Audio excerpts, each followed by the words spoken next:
फिर से स्वागत है आप सभी का मेरे इस क्लास में। आज हम लोग पढ़ेंगे एक्टिव टू पैसिव वॉइस है। ये एक्टिव वॉइस से पैसिव वॉइस में हम कैसे बदलें, इसको अब हम जानेंगे।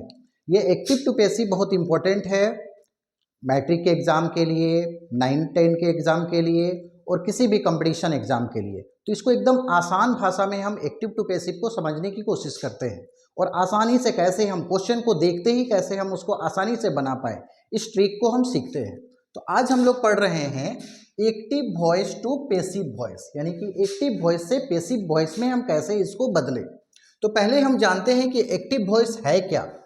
तो एक्टिव वॉइस है कि जिस वाक्य में सब्जेक्ट यानी कि कर्ता, जिसको हम कर्ता बोलते हैं, की प्रधानता हो। प्रधानता हो बोलने का मतलब है पहले हो। और पैसिव वॉइस हम किसको कहेंगे? तो पैसिव वॉइस कहेंगे कि जिस वाक्य में ऑब्जेक्ट यानी कि कर्म की प्रधानता हो। जैसे कोई भी हिंदी का वाक्य लेते हैं, जैसे राम अंग्रेजी पढ़ता है, ये हम एक्टिव वॉइस में उसको बोले, क्योंकि राम जो हमारा है वो सब्जेक्ट है, कर्ता है, उसको हम पहले बोले कि राम अंग्रेजी पढ़ता है। इसी को अगर हमको पैसिव में बोलना पड़े तो पैसिव में हम बोलेंगे अंग्रेजी पढ़ी जाती है राम के द्वारा। तो ये जो राम आया, ये राम को हम लास्ट में लिखे, यानी कि उसको कर्म बनाए। तो जिसमें सब्जेक्ट की प्रधानता होती है वो हमारा एक्टिव वॉइस है, और जिसमें ऑब्जेक्ट की प्रधानता होती है वो पैसिव वॉइस होता है। जैसे उदाहरण के लिए हम एक सेंटेंस लिए और यहाँ भी जैसे हम ले सकते हैं राम एक पत्र लिखता है। राम एक पत्र लिखता है, तो राम हमारा क्या हो गया? राम हमारा सब्जेक्ट हो गया। तो राम एक पत्र लिखता है, और उसी को अगर हम ऑब्जेक्ट में बोले तो ऑब्जेक्ट में हम बोलेंगे तो होगा ऑब्जेक्ट में कि एक पत्र लिखी जाती है राम के द्वारा। तो इसको हम बोलते हैं एक्टिव वॉइस से पैसिव वॉइस में बदलना। तो एक्टिव वॉइस से पैसिव वॉइस में हम कैसे बदलेंगे, उसका कुछ नियम भी है। तो उस नियम को हम पहले आज जानते हैं। पहले तो हम लोग एक्टिव वॉइस क्या है और पैसिव वॉइस क्या है, इसको हम जान गए। अब उसको बनाए कैसे, उसको जानते हैं। तो एक्टिव से पैसिव बनाने का नियम, अब नियम क्या है, इस नियम को हम जानेंगे। तो हमारा इसमें 5 नियम है। हम 5 नियम को पढ़ेंगे, याद करेंगे, और 5 नियम से हम आसानी से कोई भी एक्टिव वॉइस को पैसिव वॉइस में हम आसानी से बदल सकते हैं। तो पहला हमारा है सब्जेक्ट को ऑब्जेक्ट में बदलें। जो हमारा सब्जेक्ट रहेगा उसको ऑब्जेक्ट में बदलना है। दूसरा हमारा नियम है ऑब्जेक्ट को सब्जेक्ट में बदलें। दूसरा हमारा जो नियम है वह है ऑब्जेक्ट को सब्जेक्ट में बदलें। तीसरा हमारा है मेन वर्ब को वर्ब 3 में बदलें। जो हमारा मेन वर्ब होगा उसको वर्ब 3 में बदलना है। मेन वर्ब है क्या हमारा? तो मेन वर्ब हिंदी का कोई भी शब्द जिसके अंत में ना आता हो उसको हम लोग मेन वर्ब कहते हैं। जैसे पढ़ना ना आया, चलना, बोलना, लिखना, देखना। तो इस तरह से जिसके भी अंत में ना आएगा वो हमारा मेन वर्ब होगा। तो उस मेन वर्ब को हमको बदलना रहेगा वर्ब 3 में। इसके बाद नंबर 4 का जो है नियम वह है मेन वर्ब से पहले टेंस के अनुसार हेल्पिंग वर्ब का प्रयोग करें। तो मेन वर्ब से पहले टेंस के अनुसार हेल्पिंग वर्ब का प्रयोग करें। ये आगे हम लोग जानेंगे कि कौन सा टेंस में कौन सा हेल्पिंग वर्ब का प्रयोग होगा। इसके बाद हम आते हैं 5वां नियम में, और 5वां नियम है मेन वर्ब के बाद बाय का प्रयोग करें। मेन वर्ब जो हमारा बनेगा उसके बाद हमको बाय का प्रयोग करना है।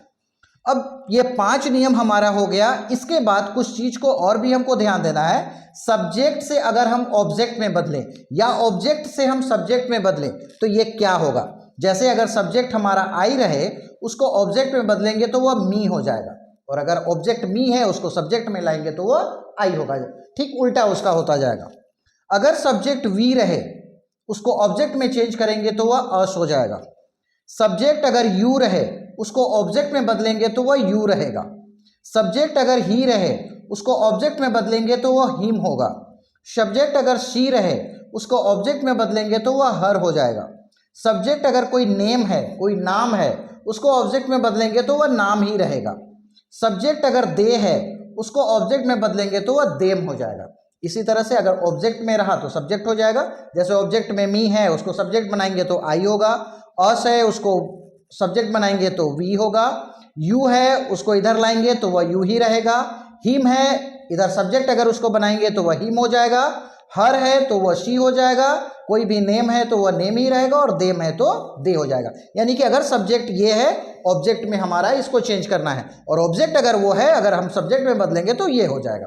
तो इस तरह से इस 5 नियम को और इस डाटा को, इसको हमको पूरा याद कर लेना है। इसके बाद हम लोग एक जगह यहाँ पढ़े थे नियम 4 में कि मेन वर्ब से पहले टेंस के अनुसार हेल्पिंग वर्ब का प्रयोग करें। तो ये तो हमको जानना पड़ेगा कि कौन सा टेंस में कौन सा हेल्पिंग वर्ब का प्रयोग होगा। तो टेंस हम लोग 12 टेंस पढ़े हैं। 12 टेंस में हमारा 8 टेंस का पेसिव वॉइस बनता है और 4 टेंस का पेसिव नहीं बनता है। तो वह 4 टेंस कौन सा है उसको भी हम लोग जानते हैं। पहला हमारा टेंस है simple present tense. Simple present tense में हेल्पिंग वर्ब के रूप में इज का, एम का और आर का प्रयोग करते हैं। अगर हमारा प्रेजेंट कंटिन्यूअस टेंस हो तो उसमें हम बीइंग का प्रयोग करते हैं। प्रेजेंट परफेक्ट टेंस हो तो उसमें हम बीन का प्रयोग करते हैं। 4 नंबर में है प्रेजेंट परफेक्ट कंटिन्यूअस टेंस, इसका पेसिव नहीं बनता इसलिए यहाँ पे क्रॉस चिन्ह लगा हुआ है। 5 नंबर हमारा टेंस था simple past tense. Simple past tense में वाज या वेयर होगा। 6 नंबर का टेंस है पास्ट कंटिन्यूअस टेंस, इसका हेल्पिंग वर्ब के रूप में बीइंग का प्रयोग करेंगे। उसके बाद 7 नंबर है पास्ट परफेक्ट टेंस, इसमें हम बीन का प्रयोग करेंगे। 8 नंबर का टेंस है पास्ट परफेक्ट कंटिन्यूअस टेंस, इसका पेसिव नहीं बनता इसलिए यहां पर क्रॉस चिन्ह लगा हुआ है। 9 नंबर का टेंस है सिंपल फ्यूचर टेंस, इसका हेल्पिंग वर्ब होता है बी।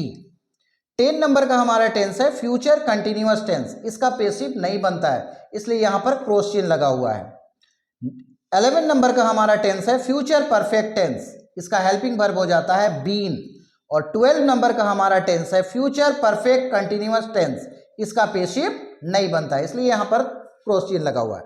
तो इस तरह से हम देखें कि टेंस हम लोग 12 टेंस पहले पढ़ चुके हैं, लेकिन जब हम एक्टिव टू पेसिव में आते हैं और हेल्पिंग वर्ब को हमको देखना पड़ता है तो यहां हम देख रहे हैं कि 12 टेंस में सिर्फ 8 टेंस का पेसिव बनता है और 4 टेंस का पेसिव नहीं बनता है। तो इस तरह से हम यहां पर आज एक्टिव वॉइस क्या है, पेसिव वॉइस क्या है, एक्टिव वॉइस से पेसिव में बदलने का नियम क्या है, और सब्जेक्ट अगर रहे उसको हम ऑब्जेक्ट में चेंज करेंगे तो वह क्या होगा, और हेल्पिंग वर्ब के रूप में अगर हेल्पिंग वर्ब हमारा कौन सा टेंस में कौन सा हेल्पिंग वर्ब का प्रयोग हुआ, इस पूरे नियम को आज हम लोग जाने हैं। इसी नियम से हम लोग एक्टिव वॉइस को पेसिव वॉइस में बदलेंगे। तो जो भी क्वेश्चन आएगा एक्टिव वॉइस का वह इन्हीं नियमों के बीच वो चेंज होगा पेसिव वॉइस में, और एकदम आसान तरीके से हम इसको बदलेंगे।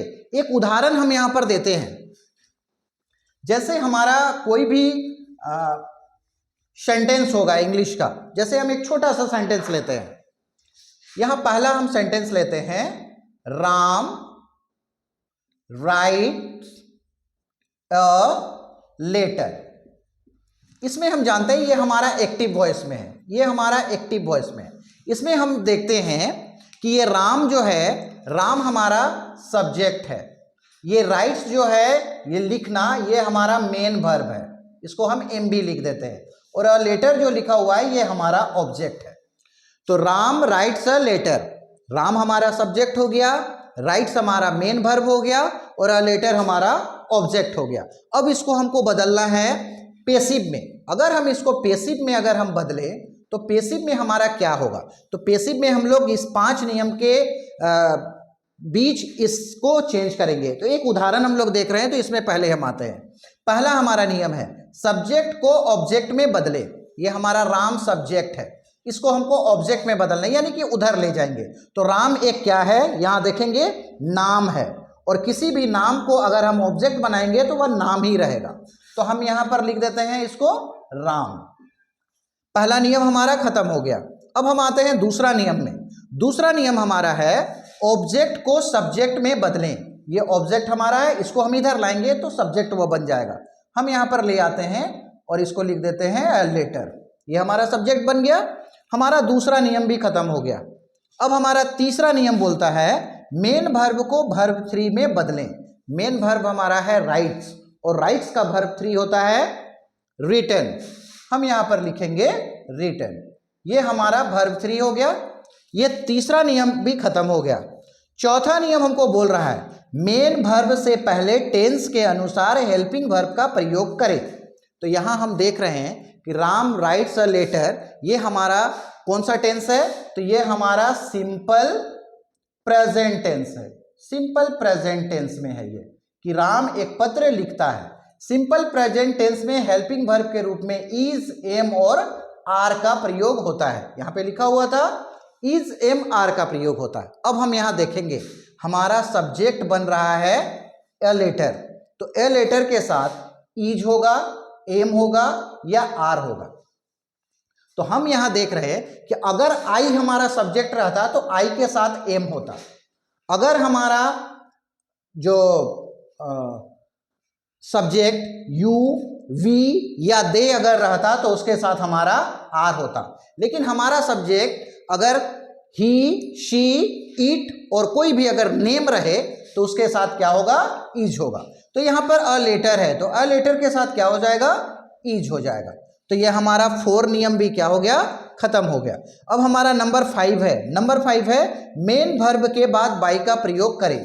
तो यह हमारा मेन वर्ब है, इसके बाद हम बाई का प्रयोग किए। तो इस तरह से हम नंबर का कितना यूज किए? 5। तो 5 नियम जो हम लिखे हैं एक्टिव से पैसिव बदलने का, यहां भी हम 5 नियम का प्रयोग किए। पहला नियम हमारा था सब्जेक्ट को ऑब्जेक्ट में बदलें, बदल दिए थे। दूसरा हमारा नियम था ऑब्जेक्ट को सब्जेक्ट में बदलें, यहां ऑब्जेक्ट जो था उसको हम सब्जेक्ट में ले आए थे। तीसरा नियम हमारा था मेन वर्ब को वर्ब 3 में बदलें। मेन वर्ब को हम वर्ब 3 में बदल दिए, वो वर्ब 5 में था, हम इसको वर्ब 3 में कर दिए। चौथा नियम था मेन वर्ब से पहले टेंस के अनुसार हेल्पिंग वर्ब का प्रयोग करें। तो पहले जो हमारा जो सेंटेंस है वो कौन सा टेंस में है, पहले हमको इसको जानना है। तो इसको जानने के लिए पहले हम टेंस पढ़ चुके हैं, कंप्लीट कर चुके हैं। तो अगर हम टेंस पहचान रहे हैं तभी हम एक्टिव से पैसिव में बदल सकते हैं, और अगर टेंस को नहीं पहचान पा रहे हैं तो फिर हम एक्टिव टू पैसिव को एक्टिव से पैसिव में आसानी से बदल नहीं सकते हैं। तो इसलिए पहले हम लोग यहाँ देखना है कि ये कौन सा टेंस में है।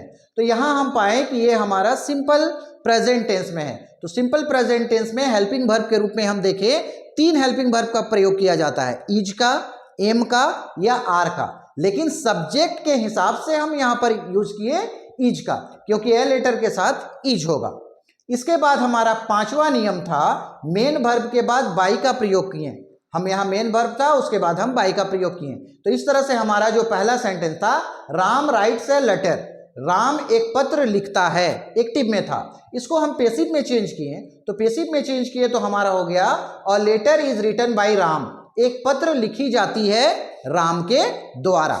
तो इस तरह से आज जो हमारा नियम, इस पूरा नियम को हेल्पिंग वर्ब को याद करना है ताकि हम आसानी से अगले क्लास से हम इन टेंस में आएंगे और नंबर बाय नंबर जो यहाँ हम देखे हैं कि 8 टेंस का पैसिव बनता है, तो ये 8 टेंस का पैसिव में हम एक एक करके टेंस बाय टेंस आएंगे ताकि समझने में हम लोगों को आसानी हो और आसानी से हम उसको समझ पाएं। तो एक एक करके हम इसके बारे में जानेंगे और कैसे उसको हम आसानी से जो एक्टिव वॉइस में हो उसको कैसे हम आसानी से पैसिव वॉइस में उसको बदले।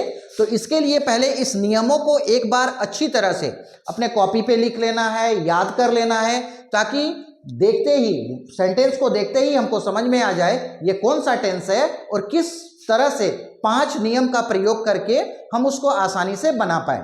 तो अगले क्लास में हम लोग फिर से आते हैं और एक एक करके टेंस बाय टेंस, पहले हम लोग सिंपल प्रेजेंट टेंस, फिर प्रेजेंट कंटिन्यूअस टेंस, फिर प्रेजेंट परफेक्ट टेंस, तो इस तरह से करके हम लोग 8 टेंस का एक्टिव वॉइस से उस वाक्य को, उस सेंटेंस को पैसिव वॉइस में बदलेंगे और उसको आसानी से हल करने की कोशिश करेंगे। तो मिलते हैं अगले क्लास में फिर से इन क्वेश्चनों को लेकर, तब तक इन नियमों को अच्छी तरह से याद कर लेना है।